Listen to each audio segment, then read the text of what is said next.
S papežem Frančiškom so se 7. oktobra srečali udeleženci generalnega kapitlja reda misijonarjev Oblato brez Madežne Marije, ki letos obhaja 200-letnico obstoja.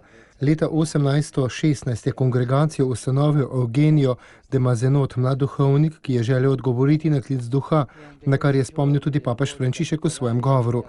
Na začetku si je kongregacija prizadevala ponovno prižgati vero, ki jo je francoska revolucija ugašala v srcih revnih ljudi v Provansi in je bilo odstranjenih tudi veliko služabnikov cerkve. V nekaj desetletjih so se razširili na 5 celinah in nadaljevali delo, ki ga je začel njihov ustanovitelj, ki je ljubil Jezusa z gorečnostjo, cerkev pa brezpogojno. K ljubezni do Jezusa in do cerkve je papež tudi spodbudil zbrane misijonarje Oblate. Danes ste poklicani obnoviti to dvojno ljubezen, ko se spominjate 200 let življenja svoje redovne ustanove, jim je dejal. Njihov jubilej sovpada z jubilejem usmiljenja in dejansko so Oblati brez Madežne Marije nastali prav iz izkušnje usmiljenja, ki ga je mladi Eugenio doživel na Veliki petek pred križanim Jezusom. Usmiljenje naj je vedno srce vašega poslanstva, vašega evangelizacijskega prizadevanja v današnjem svetu, je spodbudil.